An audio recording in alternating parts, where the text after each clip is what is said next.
Eso, ¿eh? Sí, Sí. un segundito, profesor.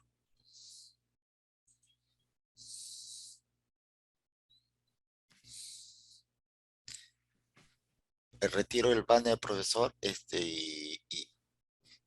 y pongo la grabación y estaríamos empezando. Perfecto. Gracias. Gracias.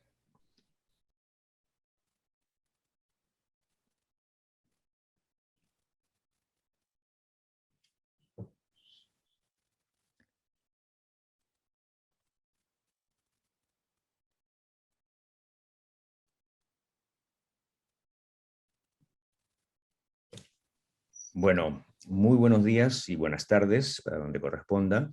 Empiezo hablando en castellano a pesar de que la sesión va a ser en inglés, para advertirles a aquellos que quisieran utilizar el link que tienen en la parte inferior de su pantalla para que les pongan los closed captions, que son en inglés, pero ayudan de todas maneras un poco en caso de que quieran alguna ayuda.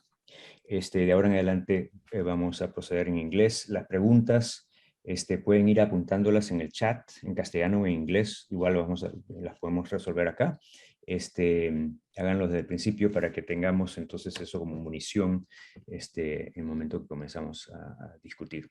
Welcome all, and thank you for coming to our second session of Thinking the Posthuman.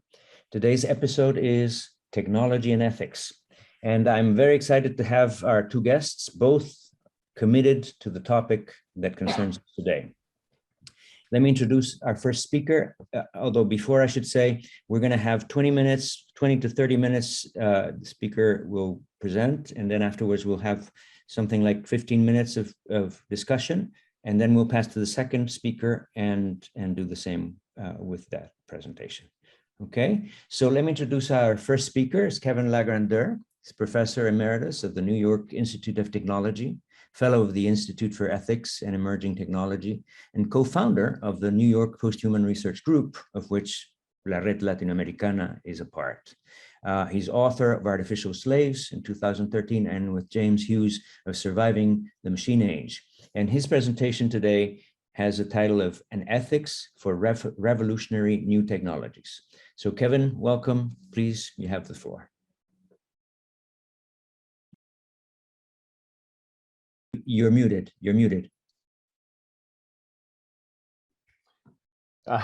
Primero, gracias. Y primero yo quisiera dar mis agradecidos a Victor Krebs y todas de las personas que me invitaron aquí hoy para dar esta presentación. Yo me voy a hablar el resto del tiempo en el inglés porque mi español es pobre.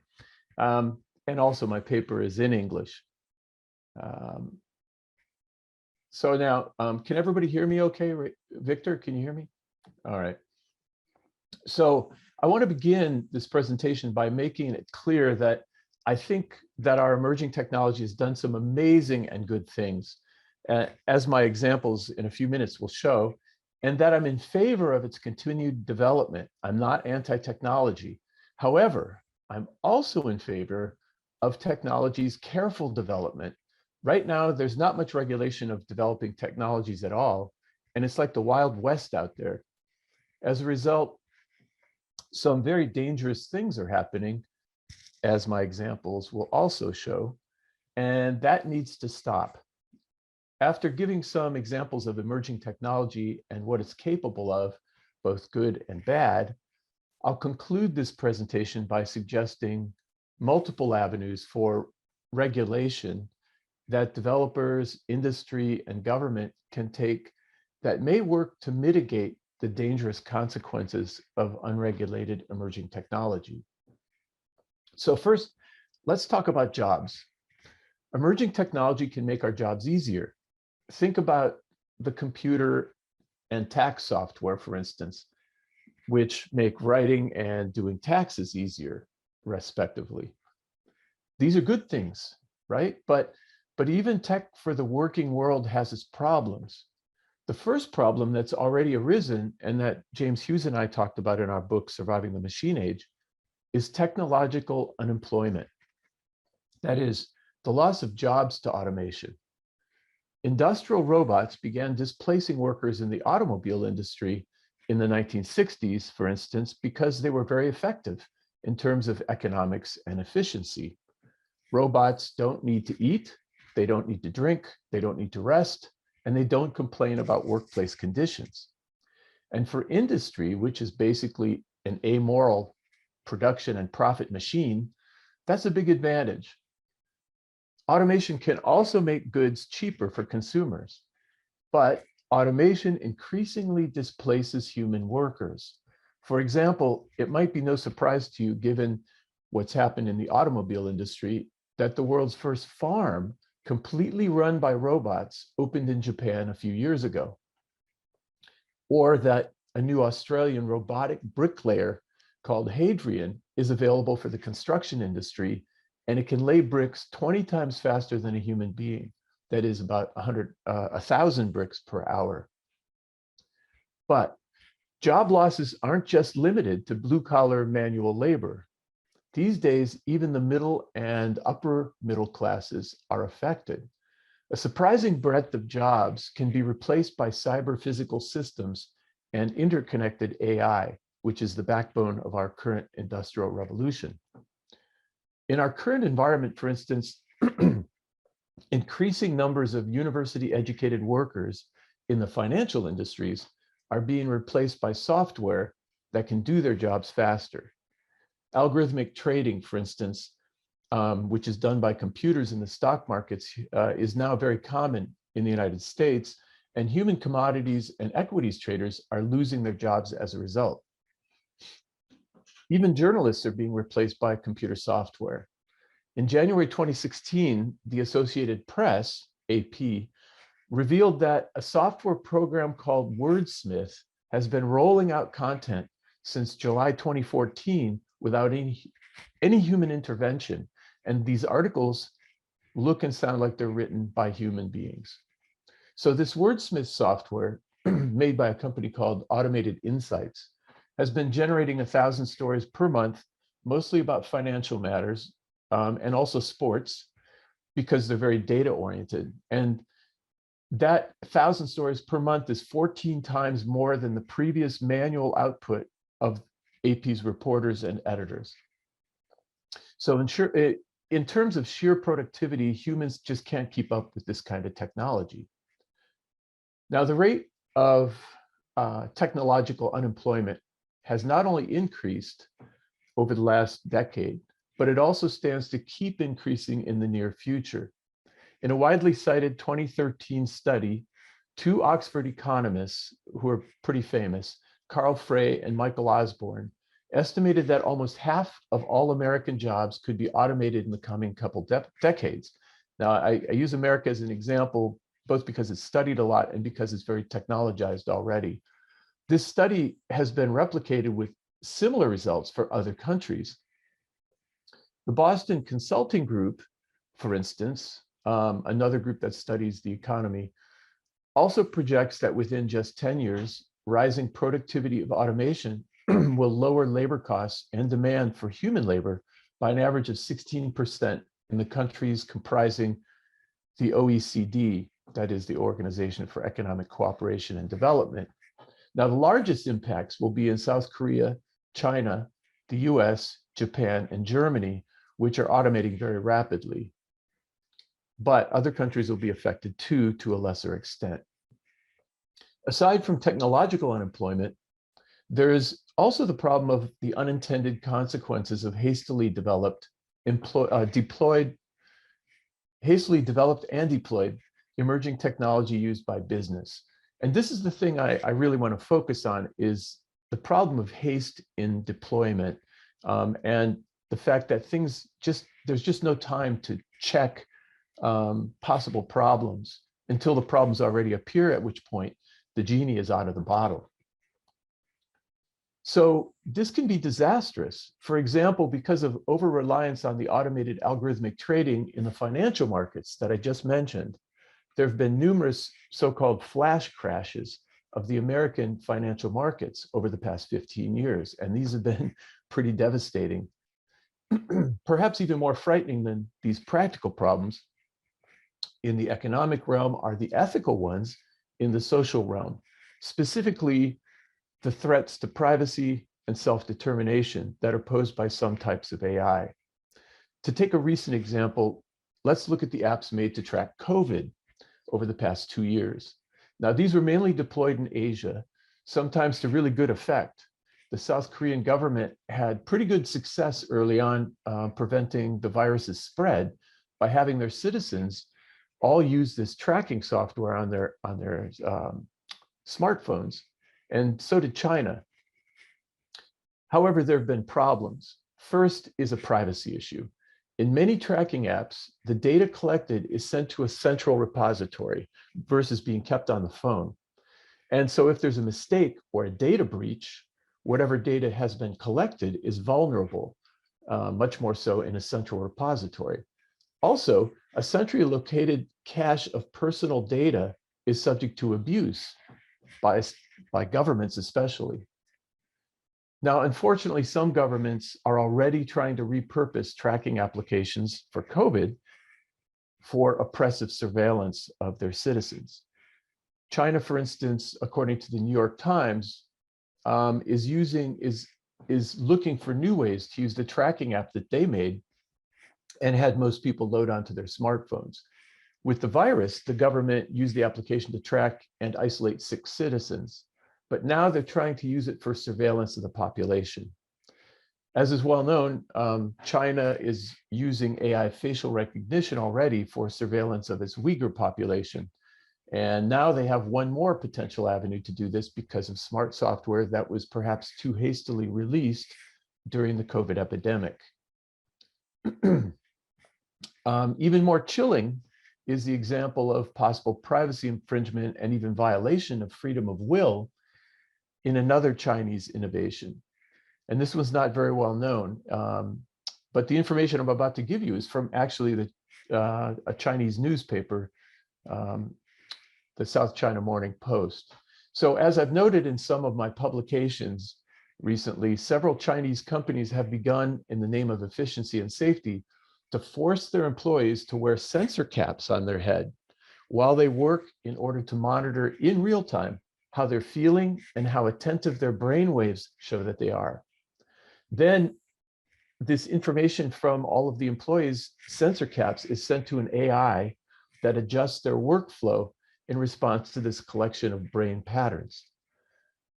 So what you have is a flipping over of humans controlling machines to machines controlling humans. According to information provided by Hangzhou Zhongheng Electric Company, which is one company that uses this arrangement, workers on their production lines all wear these caps that monitor their brainwaves, and then management feeds that data into an AI that allows it to recommend changes in the workflow of the human beings, such as adjusting the pace of production and redesigning the workflows. Now, this is an example, as I said, of human beings being subjugated by their own AI, an eventuality that's been warned by such tech leaders as Elon Musk, Bill Gates, and Bill Joy, who originated Sun Microsystems. They all see it as a future danger, but clearly, based on what Hangzhou is doing, it's already here.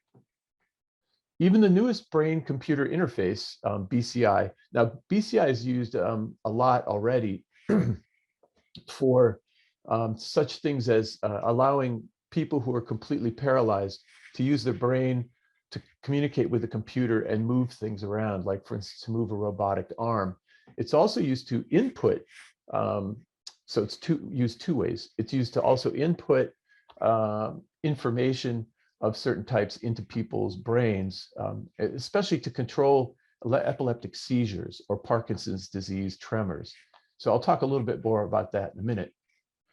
So there's a new type that's been very helpful for treating certain types of brain disorders, but it has an unintended downside, I think. And it's not just me, the researchers who developed it also have said this, and I'll show you, I'll explain that a little bit more in a minute too. So this brain to computer interface are being used as a new generation of deep brain stimulation to treat mood and emotional disorders, such as obsessive compulsive disorder and depression, that are untreatable by other means.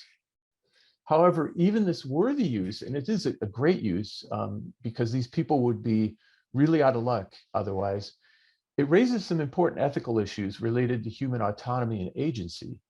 So if an AI is controlling the brain's moods and the reactions a person has towards her environment, then patients and neuroscientists worry, is it the person or the AI being expressed at any given moment? Some neuroscientists working on this type of BCI point out that, and I'm going to quote here, this neuroscientist said, if an AI controller is added to the deep brain stimulator, one has effectively constructed a device that autonomously determines what the patient may or may not feel, end quote. Indeed, some patients who've been treated for depression this way started losing their sense of self. One said, quote, there are parts of this where you just wonder how much is you anymore. And you wonder kind of, how much of this is my thought pattern? How would I deal with this if I didn't have the stimulation system? You kind of feel artificial, end quote. So how can we protect ourselves from our own ingenious devices? Well, one way is to make even more use of intelligent technology to keep us competitive with AI for jobs and maybe even for existential viability. In fact, some automation might help human workers do their jobs better and forestall their complete replacement by automation. So try to solve the problems of bad effects of revolutionary technology by making more revolutionary technology to sort of tweak it. So a good example of this is something called the RoboGlove, which has been developed by a partnership between NASA and General Motors. Using sensors, simulated nerves, muscles, and tendons, the RoboGlove, which you put on your hand, gives an added 10 pounds of bionic force for holding tools. So it can help those with a weak grip to work better or longer on something like an assembly line. And it can also help prevent repetitive stress injuries. Good stuff, right? This idea of using cooperative robotics or cobots to enhance human productivity could help preserve some manual labor jobs, especially. Now, another idea is to go further and implant humans with intelligent technology to make them more like AI, thus keeping it from eclipsing us. Elon Musk, who's one of the biggest proponents of this idea, started his company Neuralink with about $100 million of his own money for the purpose of making a Wi-Fi antenna that could be implanted in the brain, not so much to treat disease, although that's part of it, as to make humans more competitive with AI for jobs, and perhaps even eventually to allow the merging of humans with AI to make humans sort of a super species. Now, he said this all kinds of places in the news. And this is because he sees AI, as he said, he's seen AI as a threat to humanity, existential threat, particularly in the realm of jobs. And he sees neural lace, which is what he calls the implanted antenna, as something that could make humans able to compete with AI. As he says, using neural lace in a bidirectional manner could make us smarter, improve our memory, help with decision-making, and eventually provide an extension of the human mind. These kinds of solutions carry their own problems, though. In case you haven't thought of it already, the problem with cobots is that they only help some workers sometimes, and cobots possibly could also be a case of trying to cure a disease with more disease. As for the idea of enhancing humans that Musk envisions, aside from its technological hurdles, it carries a significant ethical risk and could compound the problems it tries to resolve. So, for example, specific problematic issues include how closely is safety being monitored, given the speed of these developments? Will the benefits of these enhancements be evenly distributed throughout society? And how's that going to be done? And who will pay for the distribution of benefits to people other than the wealthy? What about the issue of coercion? And that's the last issue I'm going to mention here. That is, others such as Briggles have talked about this. He talks about it in his book called A Rich Bioethics. They've pointed out regarding human enhancement that if some people choose to use implantable BCI, for instance, to make themselves more competitive with machines, they also become better competitors with other humans for jobs as well as for other pursuits. Consequently, other people will feel compelled to get the implants whether or not they really want them. Yeah. So, moreover, there's the big question of just what effects such a brain implant might have on humans, their sense of being human, their sense of agency. The Chinese uses, I already mentioned, of AI and brain sensors to control their factory workers and of apps to control their population are pretty good examples of what I mean. So to conclude, what about regulation? So would it help? Would a regulation of AI help mitigate the dangers of our ingenious devices? Well, I think that depends on how it's done. Over-regulation, of course, is bad. I think to work best, regulation of AI should be done, therefore, from the ground up instead of from the top down. So that is from the level of personal self-regulation by innovators and teams to professional, collective, and corporate self-control, and then to external regulation by government laws and commissions as a last step. First, so let me give you some details about how I think about this. So on the personal level of self-regulation, I'm advocating, actually, it starts with the general public, because you and I create the demand to offload our work to someone or something else that causes inventors and corporations to try to make machines that will do it. There's always a temptation to overuse our artificially intelligent proxies. In fact, we've already taken steps down this slippery slope. Think about the over-reliance in the United States on Tesla's autopilot to relieve people from some of the decision-making chores of driving. If you followed recent news, you know that that's proven deadly for people here in the United States at some points. The next important regulatory action is at the grassroots level, again, is the self-regulation of individual innovators and teams. So what specific ethical questions should innovators ask themselves before actualizing an idea? So happily, work is well underway on this important question, and a number of reports have already been written about it by both corporate and academic sources, enough to provide the basis for an extremely useful meta-study of all of them done by Harvard's Berkman Klein Center for Internet and Society. You can go online right now, and if you look up Harvard Berkman Klein Center, you'll get to a document they've created that's a report of reports. This study compares the principles discussed in 36 different reports and condenses them into 8 key themes for how to control or be careful about technology creation.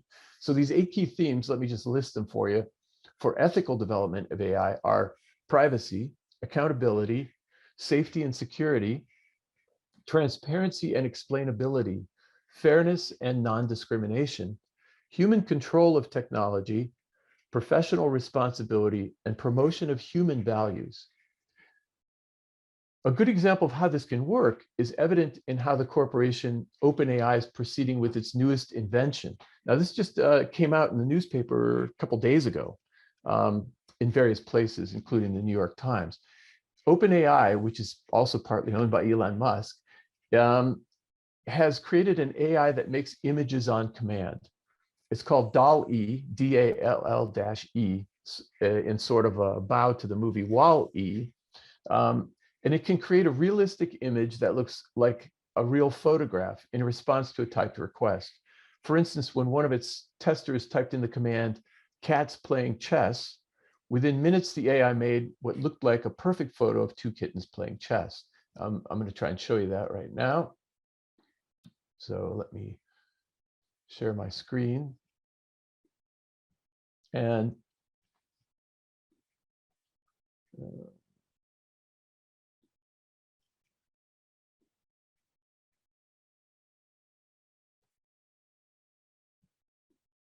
this is the, hopefully you can see this. This is the picture it created, and it looks like a regular photograph of 2 cats playing chess. Very realistic. It's ridiculous, of course, but this is the problem. You could have this AI make any kind of photographic element, and it would be able to fool anybody who's naive enough to believe it. So the propaganda and disinformation opportunities here are tremendous. So, but what they've done that's great is to be careful about this is OpenAI first is only allowing a few people access to beta test this so that it doesn't get out in the public too easily and too quickly. Second, they put this watermark down here in the lower left-hand corner. It says image generated by AI to make sure that people can't just borrow this image and try to fool people with it. And they're doing several other things, including putting filters on so that if you type in an association of words that seems dangerous to the filters, it will disallow you to create an image.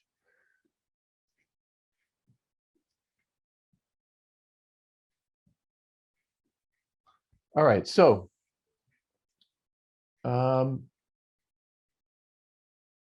so to their credit, the corporation realizes that this prototype is capable of great human or great harm in the wrong hands. Think about what it could do to bad actors with, in terms of encouraging them to do bad things. So although such a system could help companies improve search engines, digital assistants, and automate new tasks for graphic artists and programmers, it could also be used for bad purposes. It could create convincing deep fake images of people. It could also make generating convincing disinformation very easy. So this is why the head of their research division, Mira Murati, said they've already built limitations into it. It's not a product, she emphasizes, it's a prototype. The idea is to understand capabilities and limitations and give us the opportunity to build in mitigation, like filters and so forth. So I think that's great. And it's a good example of what can be done by corporations. So there are two last important regulatory categories after those I just mentioned. These are collective self-regulation by professional and collective entities like academic units with whom developers work and with whom to whom they might have to answer, like corporations and academic associations. And next, regulation by larger third-party bodies of our society, like government regulatory bodies. But even with the best of intentions by developers and their agencies, not all problems become evident before releasing an application. So post-release regulation by corporations and probably some kind of external body like has been created for atomic weapons and atomic energy might be necessary. So we have regulatory bodies for other types of inventions that can pose risks, like Underwriters Laboratories in the United States for electrical appliances, or the FAA for flights and airlines, and the FDA for food and drugs. Why can't we have something like that for AI? I realize this statement's probably causing developers out in the audience there to roll your eyes, and indeed regulation of research by external bodies who neither understand nor care deeply about those things can be annoying and counterproductive and just plain silly, slowing down helpful technological progress. But in the end, some sort of third-party regulation is going to be necessary because some AI applications like facial recognition or deep fake videos are just too easy for bad actors to use. There are some models for this already, and I'll finish by just noting them specifically. One is provided by Alan Buchanan's, what he calls Global Institute for Justice in Innovation, or GIJI, which is discussed in his book called Beyond Humanity. This institute would license companies to distribute emerging technology, especially those meant to be embedded in human beings, and make sure by various means that such innovations are used and distributed fairly. Another model, promoted by Oxford philosopher Nick Bostrom in his landmark article called The Vulnerable World Hypothesis, would be to regulate and license access to key materials for making dangerous innovations rather than regulating their output. This would have the possible advantage of discouraging bad operators because they couldn't get the materials to make things that would be problematic. But whatever we choose, I want to close by saying that we have to have some regulation. There's so much possible good in our smart technology, but we need to be careful to keep these applications humane, equitable, and safe. Thank you very much. Thank you very much, Kevin. We have a couple of questions already in the chat that we might start with. The first one is from Rodrigo Esparza from Monterrey, Tecnológico en Monterrey.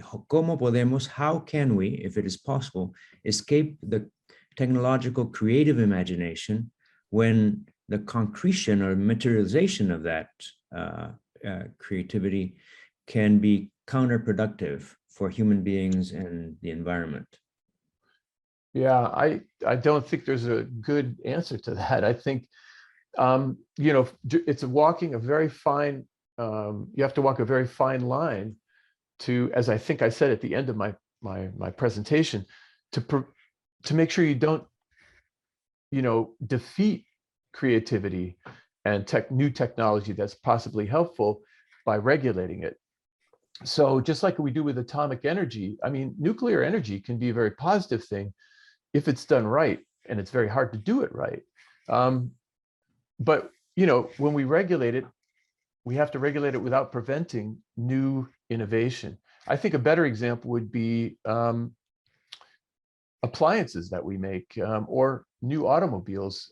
In the United States, we've had a lot of mishaps and accidents with self-driving vehicles, people being killed in test drives and things like that. But, you know, people get hysterical about these accidents. But when you think about it, put it in perspective, one death by a self-driving vehicle is compared to 40,000 deaths per year in the United States by people driving their own vehicles. So, I mean, that's a lot worse. So anyway, I think we creative people need to be protected by not over-regulating and by having maybe some avenues in the regulations where people can challenge something if they think it's unfair. I hope that answers the question. Let me just dip my spoon in here. I have this thought that whenever we talk about regulation of technology, there's something that we're missing that has to do more, perhaps with a more fundamental question. I mean, these are the things that I tie to that. For instance, the ideal the technology would make possible would be that human being would have more time for doing other things than working, right? Whereas we see technology almost always in terms of how productive it's going to be. So there's this notion of productivity that makes, for instance, privacy, when privacy is taken away, as an issue because they're going to control your privacy, right? But isn't the issue with the loss of privacy as a really deeply psychological change in the way in which society is starting to think of itself? I mean, if privacy really is under threat, is the answer to try to protect it or to try to see what is going on with that change? Another way to put it, we think of technology as something that we use, that we create, that we have outside of ourselves. But if we really take into account, well, I mean, McLuhan said, you know, it's an extension. He starts thinking about it as an extension, so that technology is not external from us, and anything that is wrong with technology has to do with where it's coming from. So that actually the reflection on what the danger of technology is not so much about what its consequences are. Of course, that is an important, urgent question. But the more fundamental question is, how do we relate what is happening with technology with our own consciousness of ourselves, of what our culture is supposed to be up to? I mean, why is it that we see the problem with technology taking away jobs, that there are, I mean, what is the problem? I mean, isn't the problem there that we don't know how to use that advantage for us to pursue other ends? You mean for instance, what Schumpeter called creative destruction. My background, my first background was economics, and he made a good point that a lot of innovation, like for instance, these industrial revolutions we've gone through, 4 of them now, each one causes some sort of creative destruction. That is, you destroy certain jobs, but then on the ashes of those jobs, new jobs arise that use the new technology more effectively. I think that's going to happen here too. But in the past, if you look at past revolutions, it's taken a full generation, about 25 years, for that new technology to become fully used. And then there are even more jobs. So the good news is there's likely to be more jobs in the future that we can't even imagine now. So redefining, I think what you're talking about, if I understand you correctly, is redefining what's acceptable and what's not in terms of privacy and in terms of job, in terms of technology doing jobs. Is that right? That we need to redefine what's okay and try to look at things in a new way that integrates with the technology over time? Or rather start thinking about technology in terms of different priorities that we are able now to establish. Not so much, I mean, because it seems to me that the question with technology is always and always in conjunction with the issue of productivity. And I think that may be the problem itself. I mean, we're assuming that as a basis when that should be questioned. I mean, why do we see technology as a means to progress when technology really is something that has to do with the extension of human potentialities, which are not just working, but also have to do with how we conceive of ourselves, how we relate to the environment, to other animals, and so on. Yeah, I agree. And I think that, of course, I think cultural viewpoints are really important here. And of course, I'm an American, so my cultural viewpoint is American.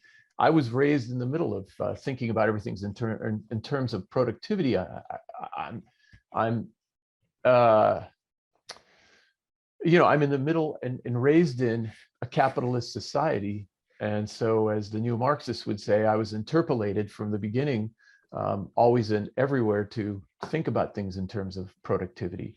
And it's perhaps necessary, I think, to get viewpoints from other cultures, Latin America, Asia. I think they might have different viewpoints on this. Right. But I agree, a capitalist society like America's always focuses on productivity first. Right, and that might be part of the problem that the posthuman is trying to look beyond. I have a question here from Gabby that's related to this, I think, issue. She writes, Neil Harbison points out that in his case and in others, cyborgs use technology to achieve abilities that other animals possess and advocates a trans-species ethic. I wanted to know, what is your opinion on it? I think Harbison is an interesting guy. And he, if I remember right, he's the one who has an attachment on his head to help him see. He's colorblind, and he has different sounds transmitted to his brain to help him understand colors, which is really cool. I think he's a very forward-looking guy, and I kind of agree with him on this topic that taking on board a certain amount of technology to help us understand other species and maybe also imitate their abilities could be mind-opening for human beings. I think, again, like I said in the presentation, it depends how it's done. Somebody, Fatima, says technology is already being used for unethical purposes, even though regulations already exist. Wouldn't it be inevitable that it'll still happen as technology evolves, especially due to powerful companies and people? Yeah, I agree, but I mean, do we just throw up our hands and say, okay, I give up? I think this, whenever I hear a question like that, I think about atomic energy and nuclear weapons, because the same questions come up. There are bad actors like Iran and North Korea who just ignore all the rules and regulations. But if we were to not try to pursue betterment of those regulations so that they become better and better, we would have already probably been wiped out in a nuclear war. So I think it's better to try to do responsible and good regulation as much as possible. What else can we do? I don't know. Maybe you have an idea for something other that we could try. Kevin, I fear regulations and controls. So you talk about regulations, and you've talked about it, but I still wonder, how's that? How can we do that? I mean, I think of governments, for instance, and I feel even worse. So in a practical way, how can we do that? How can you regulate? How can we regulate or control? How is that possible? Well, I think the without best. Oh, sorry. I mean, without destroying our freedom, our inspiration. How can we do that? Yeah, I think that's difficult. I think you're right. It's very difficult, and I have the same fear. That's why I gave some specific examples I thought were pretty good at mitigation while not over-regulating. I think the best solution that's suggested for regulating bodies, and I think regulating bodies shouldn't be the government, because governments are not trustworthy worldwide, Exactly. let's say. Exactly. So I think the better idea is to have international bodies that are third parties, like Nick Bostrom's idea of an agency that controls materials that are available for new production, so that to keep North Korea from getting, say, this new AI called DAL-E. Here's a problem I didn't talk about. DAL-E has been very carefully controlled and responsibly developed by OpenAI, but because they put out the basics of their creation in papers, academic papers, somebody in Texas, I'm going to leave him nameless for now, his name's in the article in the New York Times, he's already developed a version of DAL-E for public use. It's a simpler version, but it's already out there. And he said himself, you know, this can do bad things. We need to be careful about this. So in part, he created it to demonstrate the dangers of not taking control of these things. So I think your question is a fair one. I think the only answer is to try to create international bodies like our International Atomic Energy Commission, something like that, that would at least try to be fair about this and also not squeeze creators too hard. I think the EU, by the way, I'm going to sound unfair here, but I think the European Union has been a little bit hard on creators about technology. They have so many rules already, including, you know, defining the rights of robots. Come on, you know, robots are not people. They're not even person. Legal personhood is ridiculous. They're tools still. They're just my vacuum. I don't want to give my vacuum personal rights, you know. So I mean, if and when they develop sentience, okay. But to jump the gun by maybe 50 to 100 years and make laws about that just stops creativity, I think. My personal opinion. Agree. Thank you. There's a question from Luis Ronaldo Mancipe León that goes like this. Could you remind me, please, what DAL-E was created for and what's the function of this AI? Yeah, DAL-E, it's D-A-L-L, like wall, but spelled with a D. It was created to as another possible use for AI, because right now they have a lot of OpenAI has already created an AI 2 years ago that is now being sold to certain entities. What it does is called GPT-3, and it creates human-like written work, including programming. So an AI that can program other AIs, which you can see the possibilities there, but it also can write paragraphs of human-like words so that it can, you know, shorten tasks. So somebody who has to write, say, what this has been sold to, GPT-3 has been sold to programmers as an aid when they need a clip of programming code, and they don't have to write it all themselves. They simply have GPT-3 write it. They describe what they want. GPT-3 writes the code. They use that snippet of code and just put it in their coding. So OpenAI sees the same possibility with this DAL-E, except in terms of images. Let's say I'm a graphic artist. I need to have 2 kittens playing chess as part of my graphic creation. I simply tell DAL-E to create it for me, and then I drop it into my bigger creation, and it speeds things up. So I think, like everything else, this AI is about speeding up production. Back to Victor's point.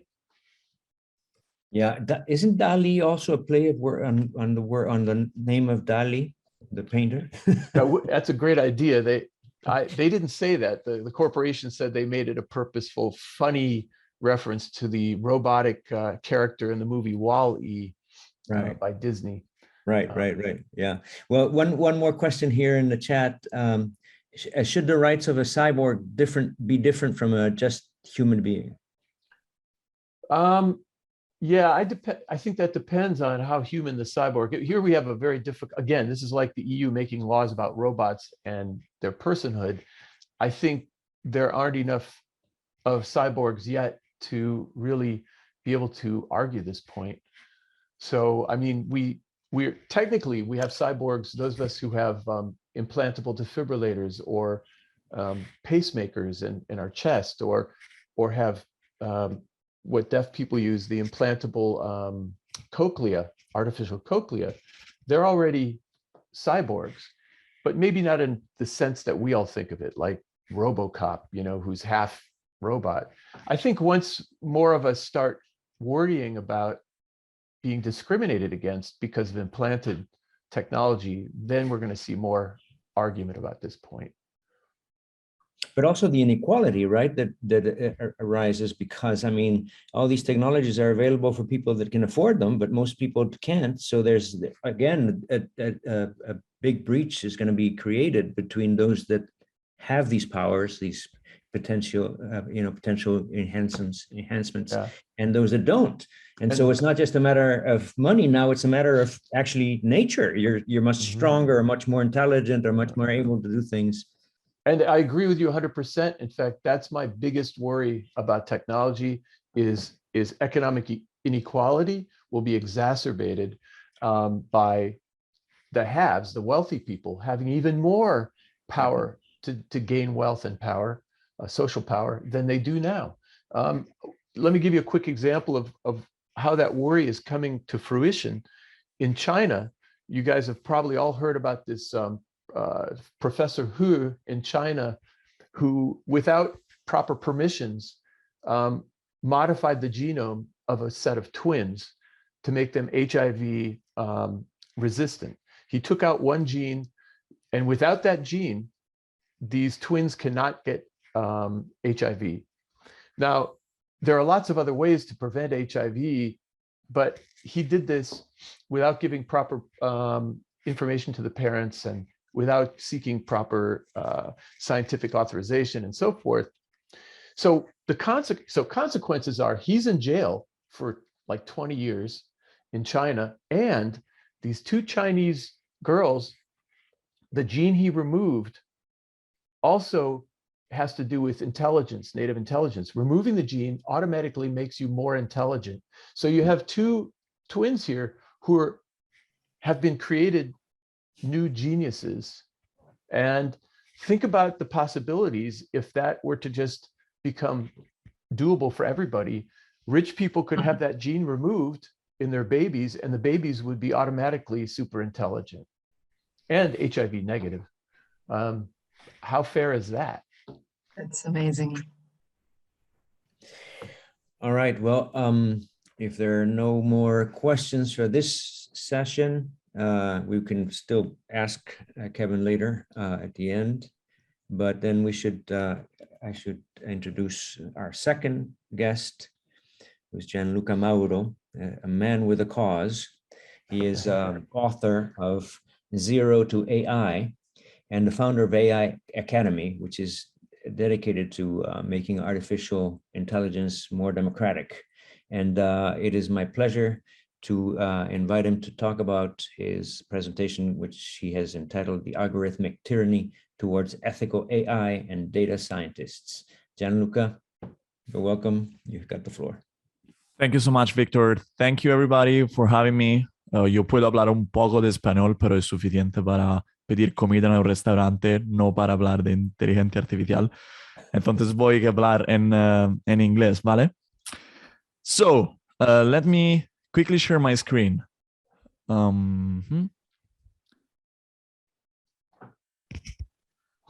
me know, can you guys see my slides and hear me? Yes. Good. Okay, so Victor said already some things about me, but I want to share this slide just to give you an idea of the fact that I come from the industry. So what I do is I help organizations use AI So I spent the last 6 years of my life, or 7, trying to help organizations use artificial intelligence. And then I'm starting to spend the more recent months trying to make them slow down, try to make them think a little bit more. And so what I want to do today is trying to turn all these conversations into something slightly more practical. So I want to open the black box of what is modern AI, try to explain you how this works, and go deeper into 2 specific cases of where AI actually brought harm to people for real.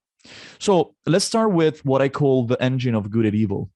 So what is the engine that is powering modern artificial intelligence, both the good and the bad applications? And this engine is called machine learning. This is basically the set of techniques that power 99% of the applications of AI that we see today.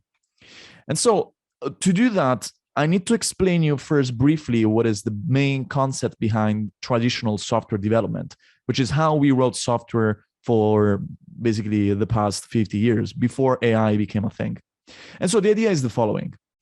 You as a human, what you had to do in traditional software development was first coming up with a task.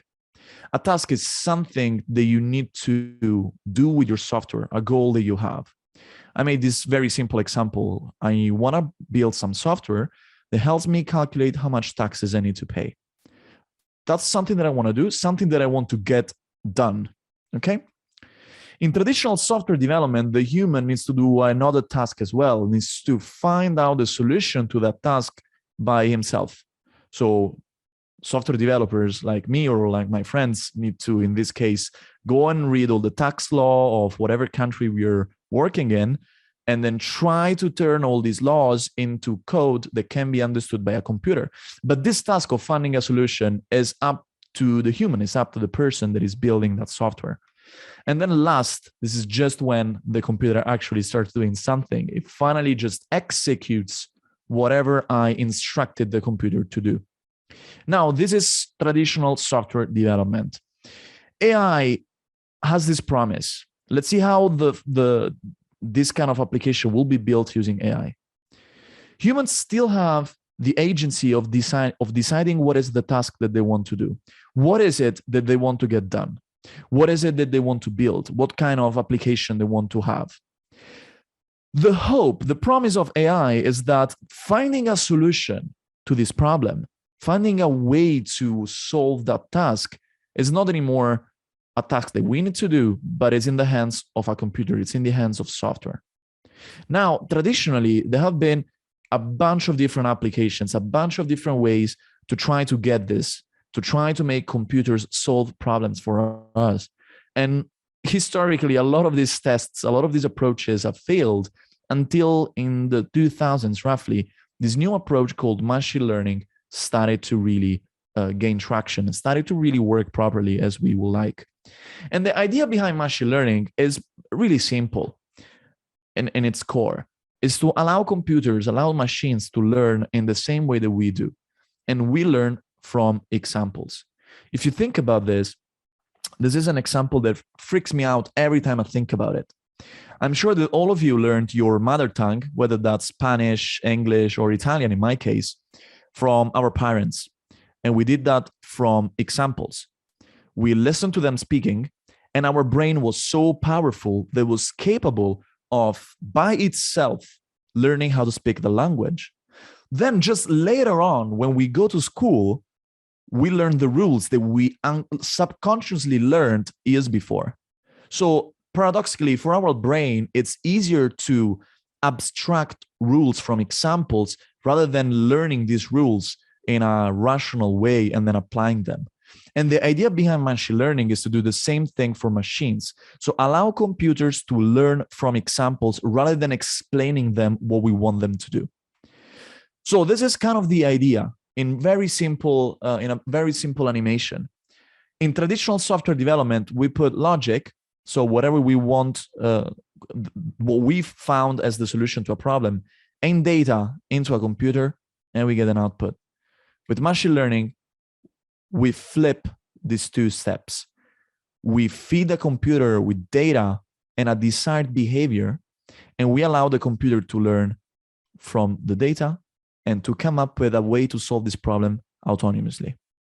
So this is the main concept behind machine learning. Now, I gave you a super quick lesson in what machine learning is. I hope that I taught you something that you didn't know about all this stuff already. But the basic concept that I want to tell you is that basically what we're doing, and here we're trying to remember my philosophy classes from a while ago, and remember this concept of agency. So what we're doing is really trying to move the agency of finding a solution to a problem from us to the machine. We are telling the machine, hey, you figure out how to solve this problem. In the case of DALL-E 2 that Kevin talked about before, nobody explained a computer how to generate these images. Nobody did. The machine learned by itself after being fed with enough examples, with enough data, okay?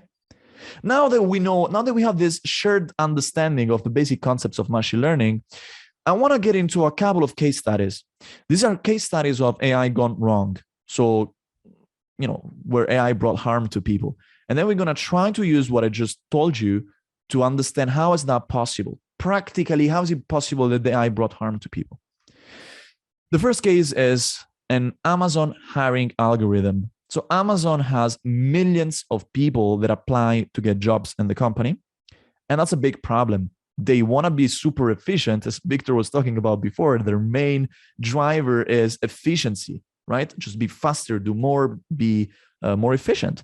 And so they thought, we want to have an algorithm that it can be fed with 100 resumes and it can spit out the top 5. We're just going to hire those ones. So we're going to save time, because talking to people apparently is a loss of time for them. What we need to do is just hire the right people first. Okay, that's what they wanted to do. A few months later, there was an article that said how Amazon accidentally invented a sexist hiring algorithm. So basically, this algorithm, by looking at the data was previous hiring decisions taken by Amazon managers, learned that being a woman was a bad attribute to work in the company. So the algorithm started to look. It was also pretty clever in spotting this. So even if you didn't tell the algorithm, hey, this individual is a woman, it will understand that women's chess club captain was meant that this person was a woman. Or if that person played, let's say, volleyball, which is traditionally a more sport that is practiced by more females, let's say, just making an example here, it will understand, hey, this is probably a woman, so I should not get this job. Whereas, let's say, American football, which is traditionally a sport practiced by more men, would be a better feature for this individual. So that's the first example that I wanted to tell you. The second example that I wanted to tell you, and then I'm going to try to understand what happened behind the scenes, okay, is an algorithm that is used in the United States in their healthcare system.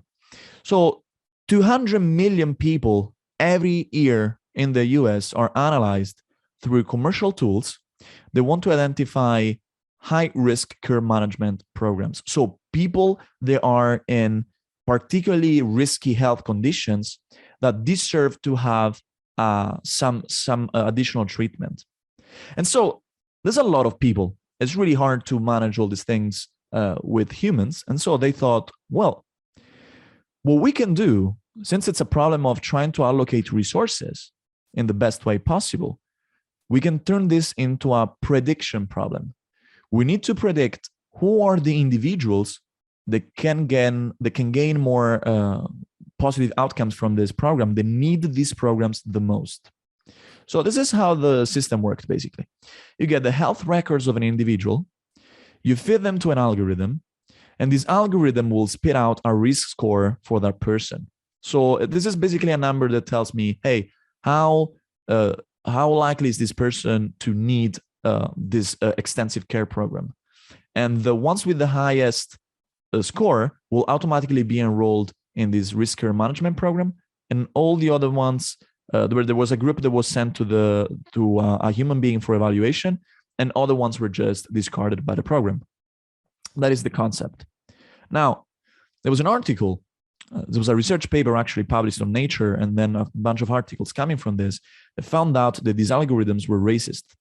So for the same health conditions, they will rank people of color with a lower risk score than a white person. So white people will be facilitated in accessing these kind of programs.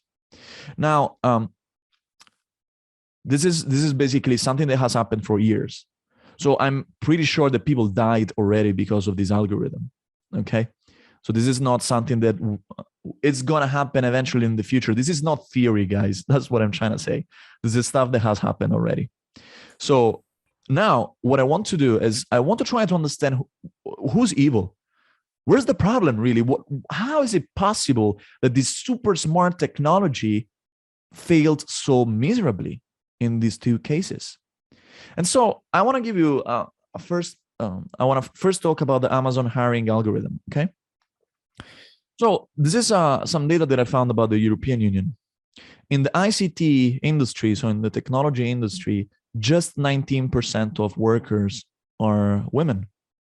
So the algorithm was fed with previous hiring decision from Amazon, and turns out, big news, right? That Amazon managers, being a tech company, were a bit sexist. So they tend to prefer men to women applicants. The algorithm did nothing more than picking up this human bias. This is a human bias, okay? It learned it from the data and it just kept doing the same thing. Nothing more, nothing less. Let's talk about the healthcare application now, because that's interesting. So imagine that you are tasked with building this algorithm. You need to do something that predicts the level of risk for a person, of health-related risks. Well, you need data about this risk, and it's really hard because there's no test that I can do that gives me a super nice number that tells me this is my risk. It's very complex. And so the data scientists that were tasked with building this algorithm thought, well, I'm going to use the medical expenditures of these people as a proxy for their health. If a person spends a lot of money in tests and medical bills, that means that that person was sick. That was their assumption. And in fact, if you compare how good was the algorithm in predicting medical expenses and to white and black people, the algorithm was perfect. It was correctly predicting how much money people were going to spend on their health. The biggest problem was that the health and the medical expenses were not 100% correlated. For the same level of medical expenditures, a white person in the United States on average is healthier than a person of color. You can look at it in another way. For the same level of health, a person of color in the United States spends less money. So this algorithm was designed poorly. Whoever built this algorithm decided to use the wrong data to feed their algorithm. And so this is a problem of design. It's a very human problem. And so what is the problem again? I feel like it's important to look at the whole process behind AI today, at least. You always start with people. All this data, this healthcare data, this hiring data in the case of Amazon, it's always generated by human beings. So people generate data, then data scientists, who are, again, humans, use this data to feed it to a machine and create algorithms. And most people think that the problem is here. Most people have this idea of the algorithm being evil or doing weird stuff and hurting people, whereas the problem is probably 99% of the times happens before. It happens either with the data that has been collected or with how these algorithms have been designed and built. So what? I want to close with three. It's really trying to provoke you a little bit because I don't have the answers to these questions, and I think that maybe some of you may have. So I want to try to start a conversation with these three ideas. The first one is that AI is really a mirror of society today, because AI today is built with data. data that algorithms learn from. Data, it doesn't grow on trees. Data is produced by human beings, period. That's how data is born, okay? But this is very weird phenomenon that I would like to tell you about. So I teach AI for a living. That's what I do. And I talk to thousands of people every year. Every time that I talk about these cases of bias and harm done by AI, people are always shocked. And what I don't understand is why, if I tell you that an algorithm was sexist, people get shocked. But if I tell you, hey, Amazon managers are sexist, it seems to have less of an impact on people. It seems like a sexist decision done by an algorithm impacts people more psychologically than a sexist decision done by a human. It's almost like we tend to judge algorithms with different metrics than humans. The moral standards that we want algorithms and computers to adhere to are higher for some reason. This is something that I've seen 1 trillion times. And every time I tell people, hey, the Amazon algorithm is sexist, but hey, it learned from sexist managers. Can we talk about these managers now? That's the first thing that I wanted to try to poke your mind on. The second thing is that data is produced, collected, and selected by people. So it is what I said before, machines have agency over finding out the solution to a problem. But we humans have agency over what kind of data we feed this machine and how we structure these problems.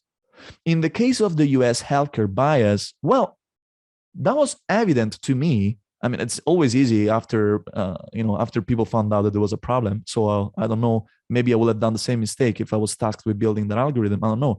But today it seems pretty evident that that was a poorly designed program. And I think if we need to look back at the people building this technology. I think we need to start thinking not just about ethical AI, but ethical AI practitioners, ethical data scientists. And there is this thing that freaks me out. My sister, she's about to become a doctor. And so soon, a medical doctor, okay?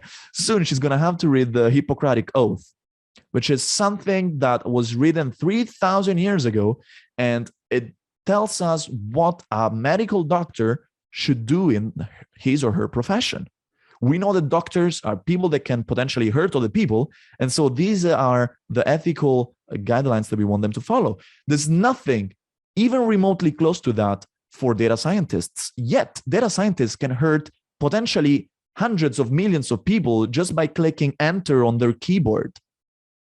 Yet they have no ethical training and no ethical guidelines to adhere to. Most of these guys that build this algorithm are white dudes coming from universities like Stanford at 22 years old, going into Facebook and Google and start pushing code. And that's a problem. And I think we need to look at these people. Who are they? Are they trained? Do they know how to think about these problems? And then the last thing that I want to try to poke you on is I'm thinking about the problem of hiring bias in the case of Amazon, okay?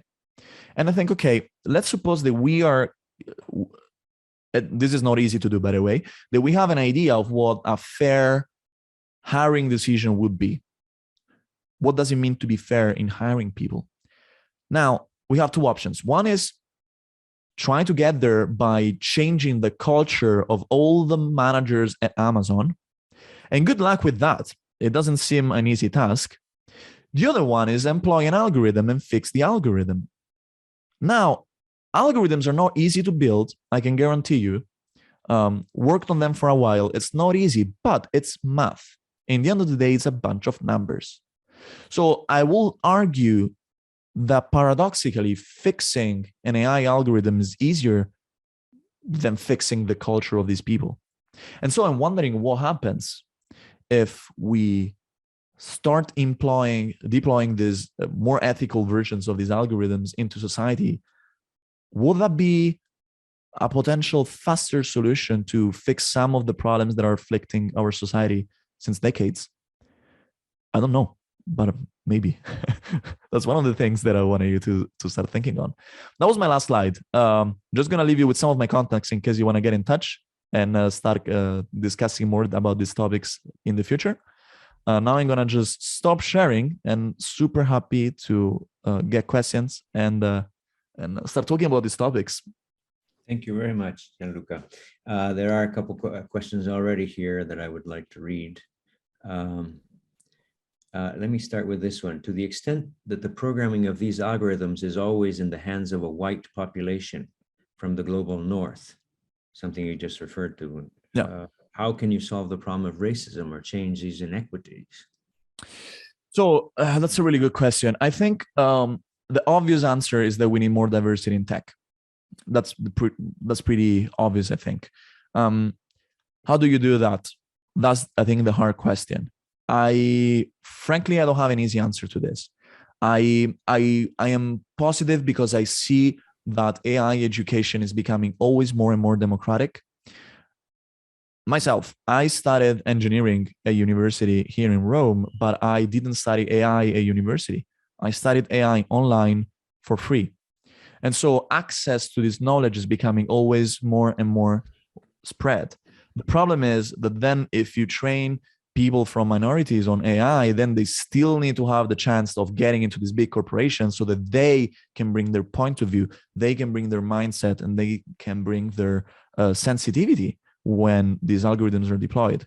And that's, I think, a problem that I don't know and cannot solve, but I am seeing a lot more awareness in tech companies. I work for my own company, so I don't have a direct experience with this, but from my friends that work at Apple or have friends that work at Facebook, I see that that's getting better. But again, my biggest reason to be hopeful is the democratization of knowledge.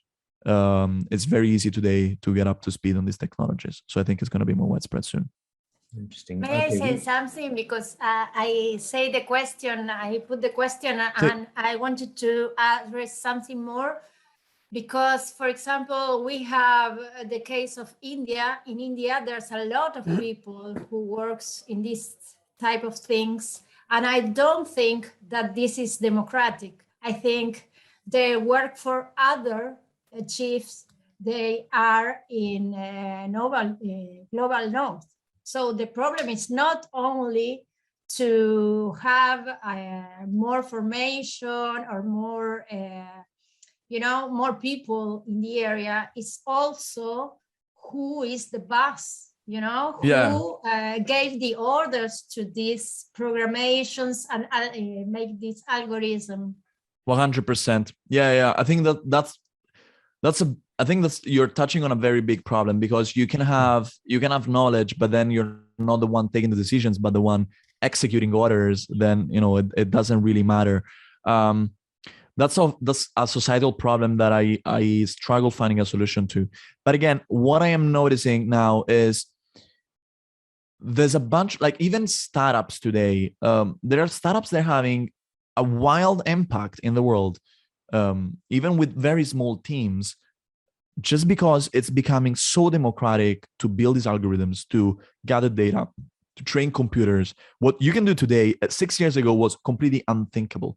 And so I am looking at even small teams of people with very limited resources being able to build really powerful technology. So I think what you're saying is correct, and that's a problem. I don't know how it's going to ever be fixed. But what I'm seeing is also the other side. So the small teams becoming always easier to fight with the big giants. Let's put it that way. Could I also say something here? And, we've been talking about algorithms, and you've been talking about algorithms, but one of the big problems with, with bias in this stuff is the data source. I mean, data bias is a big problem. And one of the, the biggest problem is where do you get the data? And what they've been doing so far is programmers have been using data by scraping it off the internet. And the problem with that is the internet is dominated by white, wealthy people like me, I guess. And so for facial recognition, it was never very good. Facial recognition AI wasn't very good at first. at identifying anybody but white people, because they scraped it all off the internet, and that's what they had, was a bunch of white people. So they didn't have good examples of people of color or Asian people. And so that famously, AI facial recognition at first misidentified Black people as animals and things like that, because it just didn't have the right data. So I think that's another problem. Where do we get the data? And is there an alternate place to get it that will cause our data to be less biased toward white people? I think there's an additional problem on top of that. I know we're layering problem over problem over problem, and I don't know if we're ever going to talk about a solution at some point. I like to be optimistic, but OpenAI, for instance, so the developers of DALL-E 2, of GPT-3, the top of the pops of AI research, they're pioneers in this problem of bias. And when they release these algorithms, they always have a little section about how they cleaned the data to make sure that, racial slur or pornographic content in the case of DALL-E 2 is excluded, which, if you think about it, it's changing the data set by filtering. And filters are never neutral. There's someone, another rich white dude, who's deciding what to take off from this data to make it less biased. But by making it less biased, he's actually taking a very conscious and rational decision. It's really, really hard to try to fix this kind of problems. I think my point of view is that a lot of the times, even just having this conversation has been extremely valuable, because it forces you, like now we're being pretty high level, but when you're forced to define what fair means, just that conversation, it sparked so many interesting ideas. I'm going to give you a practical example. I was talking to a very large company, one of the largest producers of fast-moving consumer goods. And we were talking about doing an algorithm for HR. So to try to tell them which people to hire, but also which people to promote. And what I told them is, guys, before I even write the first line of code, we need to have months of conversations about what does it mean to have a good candidate. And we started talking about it. And they were like, well, a good candidate is one that performs well. I'm like, okay, what does perform well mean? Well, perform well means brings result to the company. Cool. What does good results mean? Well, good results mean increase in revenues. Okay, how do you measure that? And is that the only thing that matters? I mean, how do you, there's people that do extremely valuable work. I'm saying, you HR person, how do you value the money that you bring to this company? We had this conversation for weeks. We ended up not doing anything in terms of data science, but that single conversation, the multiple conversations, it lasted a month or more, was extremely, extremely, extremely helpful. And so to me, this very interesting phenomenon of, I feel like I am learning more about me, I'm learning more about society. My clients are learning more about their companies, just thinking about what they should do with AI, even without writing the first line of code. Because unless you have it very clear, there's this quote that I have in my head, which says, careful what you wish, you may get it. The problem is AI gives you exactly what you train it to do. And if you don't think clearly about what you want, you're going to fail.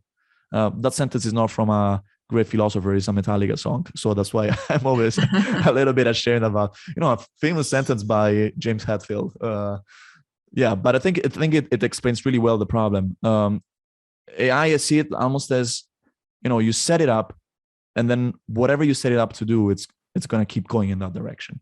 And so it's really important that you pick the right direction. Let me pick up on an issue that I raised at the beginning with Kevin that I think also comes up here. And it has to do with the emphasis we have in our discussions about this. I mean, you are right, and I think we all agree that we have to see AI as a mirror of society, right? As a mirror of whatever group of people or species is in charge of the technology we're talking about. But if that is the case, then all the darknesses and opaquenesses and contradictions and paradoxes that we see in in technology, I mean, the biases we acknowledge in different cultures and so on and so forth, should be seen as a task. Don't you think it should be a task that has to do with not much more than with our conscious mind, with our unconscious? I mean, I'm saying here, we have to consider technology not just from a practical, pragmatical perspective. We have to see it as a psychological event where there are dimensions that are present that we have already the tools with psychoanalytic theory, for instance, to understand the relation between what is unconscious and what is conscious. I mean, there's many theories, of course, it's not one single, but at least there's an approach that says to us, this object of study is not just a material thing, it is a living, conscious and unconscious complex. And so if we want to really change things, it's not a matter of just regulating and saying you can't do this, because there's the unconscious. It's always going to be sabotaging that unless we're aware of it. So my question, if there's a question behind this, I hope there is a question behind this. Don't you think that together with the things that you are proposing and that you're doing, and Kevin himself in his own presentation, don't you think that there has to be a layer of psychoanalytic understanding and a task that has a psychoanalytic dimension that has to be added to this reflection on how we can change what's happening with technology? Absolutely. I think this is a very complex topic. I think what I was telling before, it's a great example of this. Like the fact that me and my client, when we were trying to think about what does it mean to hire well, if you think about it, we were analyzing our own biases by at least playing with the idea of building this algorithm. So the algorithm was not the most productive thing that came out of that conversation. We didn't even do it. It was almost like the exercise of building an AI became almost a tool of psychoanalysis for us. We were thinking about what problems do we have in hiring people? What biases do we have? Do we always pick people from the same universities? We have this bias that Bocconi University in Milan brings out the best business people in Italy. Is that true? Is that like that exercise was, I think, very similar to psychoanalysis in this case. And I think thinking about how the AI could go wrong made us think about how we may be wrong in our past decisions. And it's hard to pitch it that way to clients, because obviously they're going to look at you and they're going to look at me like I'm completely crazy if I tell them, hey, we're going to do psychotherapy by thinking about an AI. But it does work.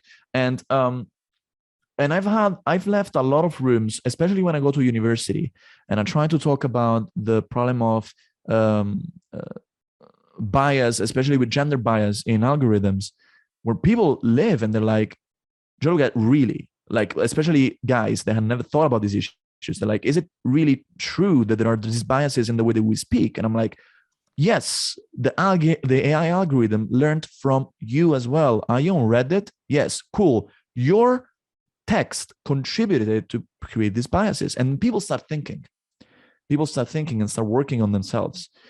That's happening, but I've never thought about it as I never thought about marketing it as, hey, let's use AI to think about ourselves. I think you're thinking about it in a way that is pretty novel, and we should definitely start using more.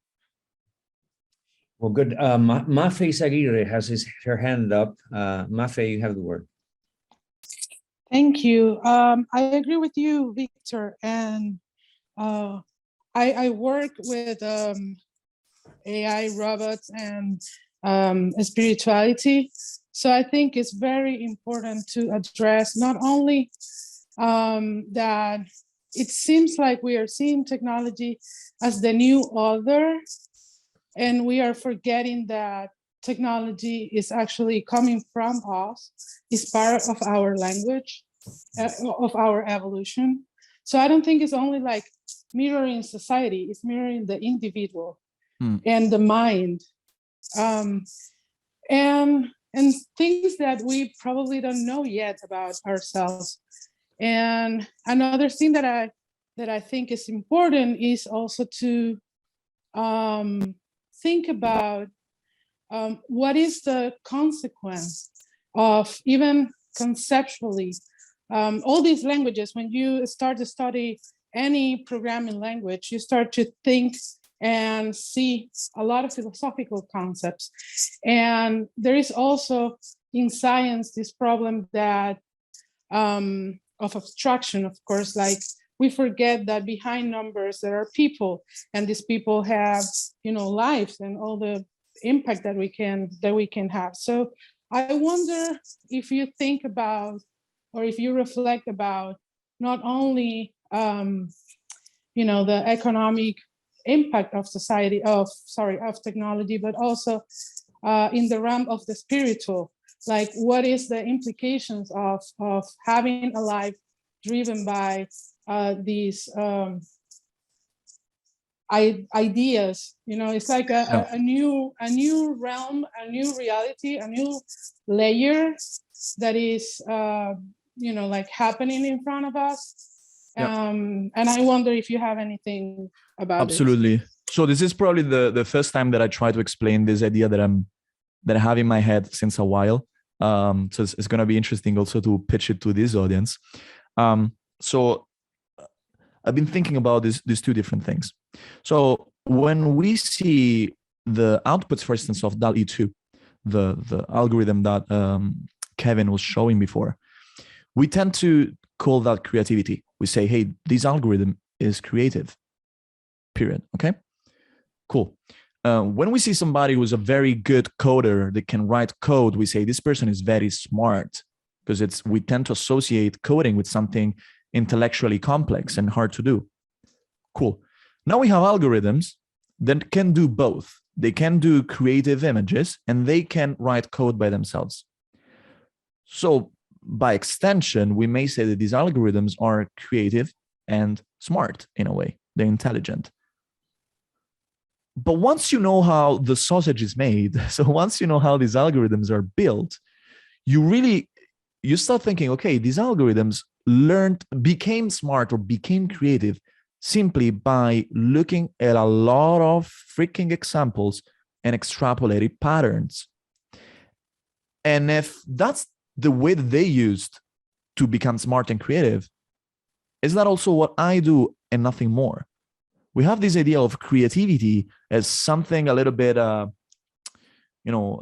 mystical almost, sometimes you have this, idea that came from nowhere and allowed you to write an amazing piece of music. The Beatles were creative. They had these insane ideas coming out of nowhere. Is it possible that it's actually nothing more than pattern recognition? That they had a lot of data, the music that they listened to in their past, the stuff that they played and the sounds that they heard, and they were just capable of finding patterns and mixing them up. So in my view, AI is actually taking me as a human and bringing me down the pedestal, making me think, well, we have this idea that if you're smart or if you're creative, you're gifted. Probably you just had a lot of data that you've seen and your brain was able to find patterns in this. And that's the first part of what I am thinking about in terms of in this realm of artificial intelligence. The second thing, which is very related to this, is there's this crazy phenomenon that happens with neural networks. So when you take an artificial neural network, so the algorithms that today we use to create all this crazy stuff, if you make it very small, it may be capable of doing a task, so of learning and doing whatever you want it to do, but it's not capable of abstracting. What does it mean? It means that it's not capable of creating high-level concepts of what does it mean to be a dog or a cat based on text. Okay, the bigger you make these algorithms, the more layers you put. It's nothing more than just more numbers, basically. The more these algorithms become capable of abstracting concepts, and so they start understanding that a cat and a dog are different, but there's something that makes them similar in a way, even though nobody explained these algorithms, hey, they're both household pets. They just start to understand these things. And so I think that one of the biggest difference between me and my dog is that I am capable of doing these abstractions. I'm capable of abstracting the idea of future, the idea of present, the idea of hunger, the idea of love. My dog doesn't do that probably. I think that my dog sees me and he feels something and he starts waggling, but he doesn't think about the concept of I love my owner, right? And so that also is making me bring my humanity down from the pedestal, because it's making me think, well, probably the only thing that I have is a bigger brain, period. And having a bigger brain, having more connections and more neurons, exactly like a bigger neural network, is giving me the gift of abstracting. But it's nothing more than a bigger brain that allows me to do abstractions. These are the things that I've been thinking about in the past few months.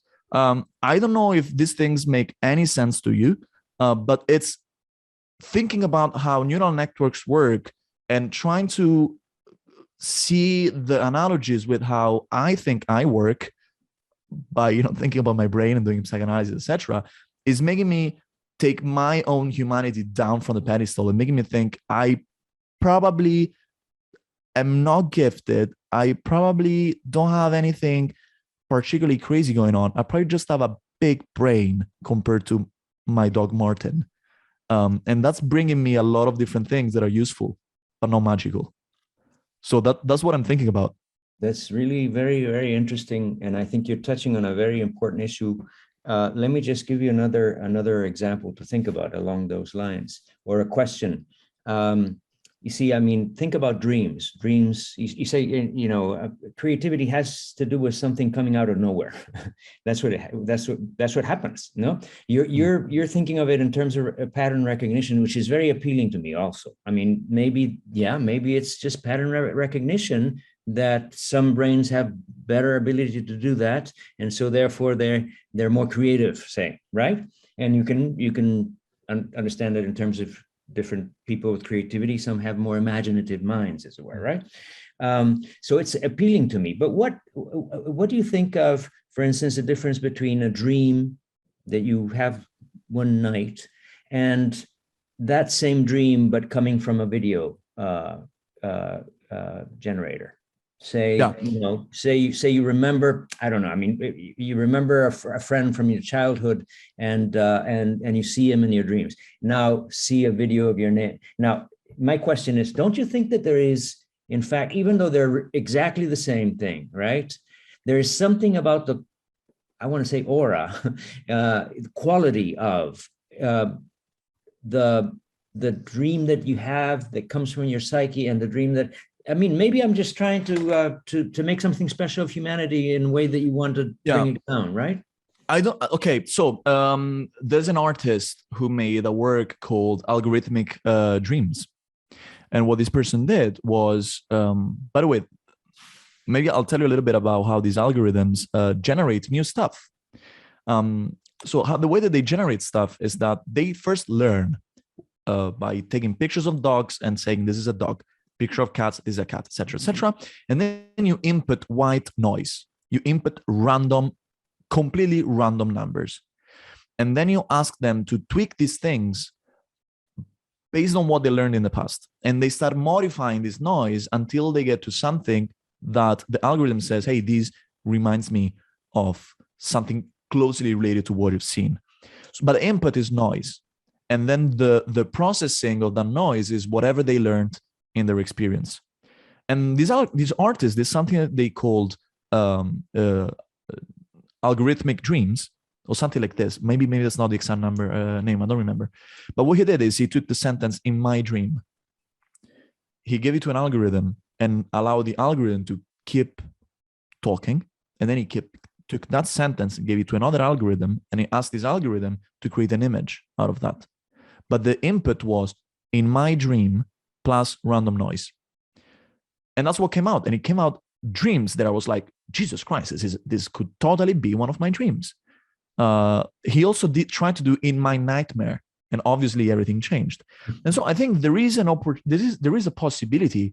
The way that I see my psyche after I've at least today, after I've been researching all these things, is that my experiences, everything that I experienced in my life, the conversations I had, the stuff that I touched, etc., contributed to create this biological neural network. So to start creating connections between my neurons, and whatever you give me as an input, it's gonna elaborate it and then push it out as an output. There's people that say that we don't have any free will. Whatever happens to us, just our brain has one way of processing it based on our experience, right?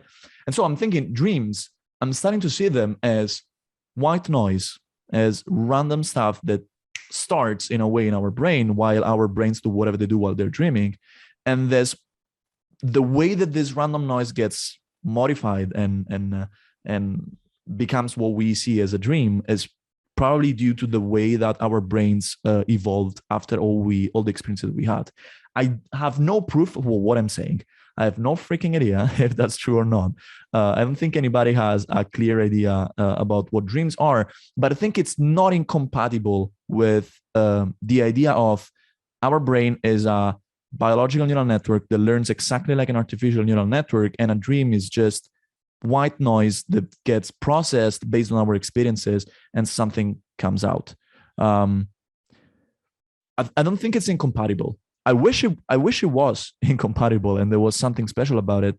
There may be, but I think there is an explanation that excludes any special stuff going on.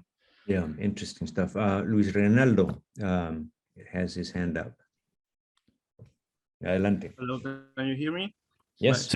I would like to speak in Spanish because it will be easier for me. Te entiendo. Is everything okay? Okay. Bueno, la verdad es que estamos atravesando un momento que ya traspasamos ciertos límites, ¿no? Como humanidad, que siempre estuvieron vetados, ¿no? Que van desde alcanzar el cielo, llegar a la luna, qué sé yo, y esa expansión tecnológica que ha tenido la humanidad ha sido también inmersiva. Y en ese sentido, lo que ha traspasado ya los límites de la virtualidad, que es lo que genera la data, ¿no? Ha conseguido acumular distintos comportamientos, ¿no? de la humanidad, que no necesariamente son la data común pensada en productividad económica, sino que cualquier manifestación antropológica ha alcanzado de alguna manera un espacio, ¿no? Dentro de la virtualidad y el Internet. Hay un libro de Marguerite que se llama Escape Velocity, en el que tiene un ensayo sobre neopaganismo, tecnopaganismo.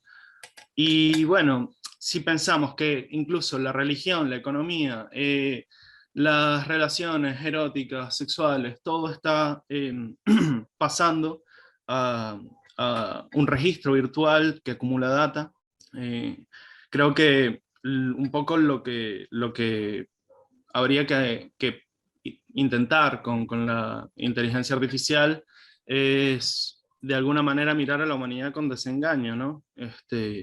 En relación a todos sus posibles complejos y las posibilidades que tiene también para aprovechar estas tecnologías de la mejor manera. Ahorita Byung-Chul Han sacó un libro que se llama Infocracia, ¿no? A propósito de el régimen capitalista de producción que antes de la revolución tecnológica, digamos, que estamos viviendo, era un régimen de efectividad. No es efectividad la palabra exactamente, pero bueno, el régimen actual es de información.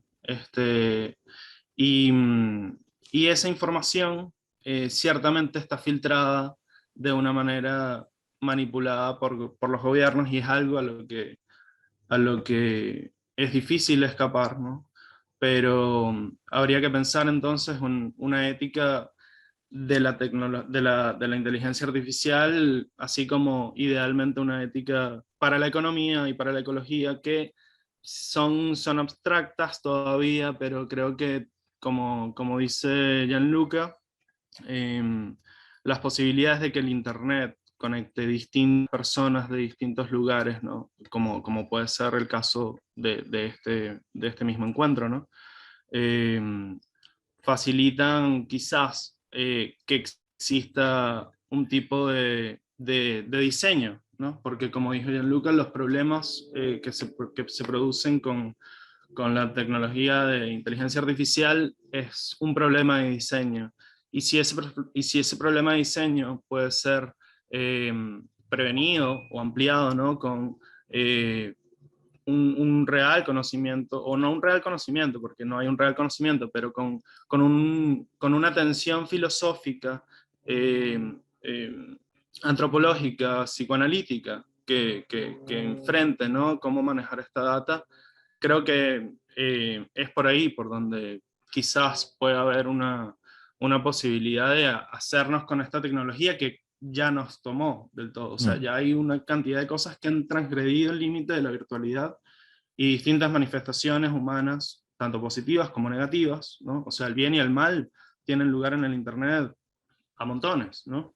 Y es difícil identificar a veces qué es lo bueno, ¿no? A partir de cómo se presenta en Internet y en la virtualidad. En fin, eso era lo que quería comentar. Y bueno, hay una charla que creo que es interesante ver si les interesa, de James Hillman, un psicoanalista norteamericano, que se llama Changing the Object of Our Desire, en el que, bueno, plantea un poco una visión desengañada de la humanidad, no desengañada del todo, pero bueno, de una manera psicológica que nos hace pensar, ¿no? En la manera de referirnos a las cosas como nuestra propiedad, ¿no? Y en ese sentido la privacidad, y bueno, por ahí si quieren profundizar más en eso, creo que eso es un buen don.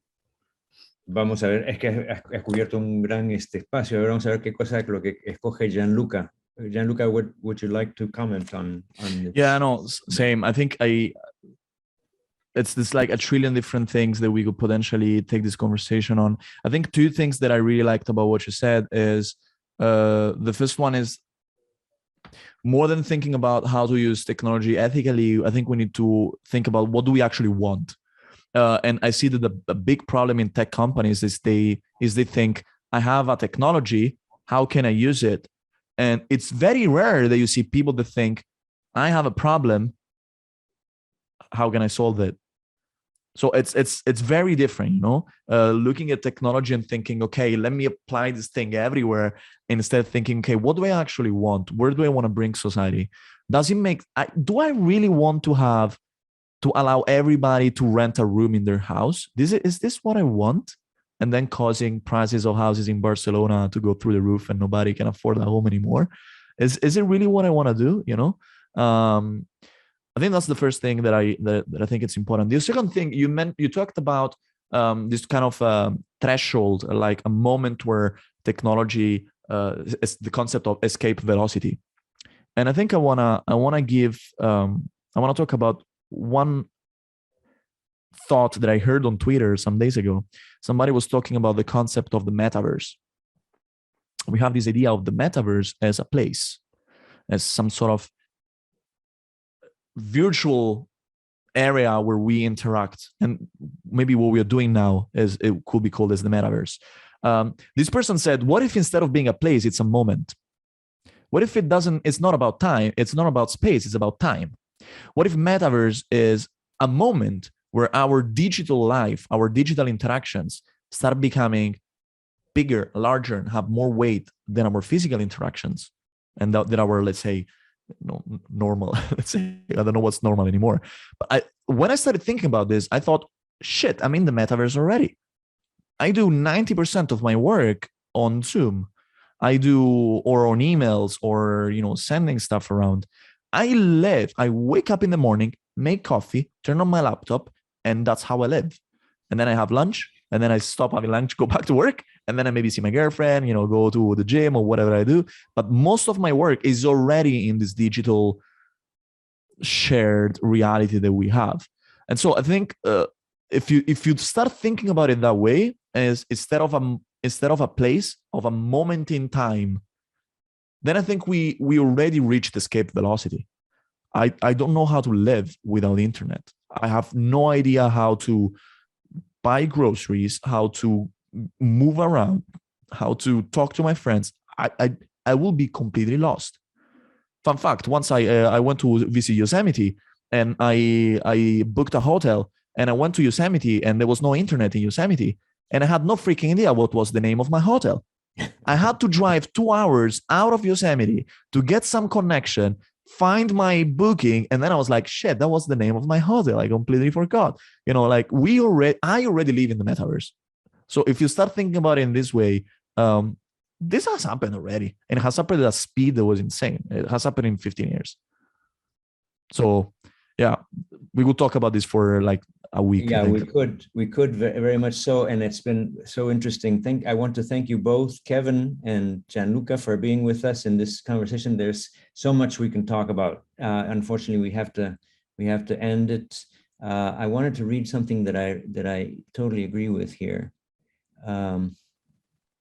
Yes, I want to close this with this thought that comes from WOP. I don't know who that is, but thank you for the question or the comment. It says, it seems that the approach to this ethical discussion responds to the classic way of designing, as if a human solution is still expected and not a conversation with technology. I think it's clear that why I chose that as an ending. Thank you very much to everyone. It's been wonderful having you. Thank you, everybody. Wonderful. Wonderful. Thank you for very inviting much. us. Thank you very much. Thank you, everybody. Have a good rest of the day. Thanks a lot.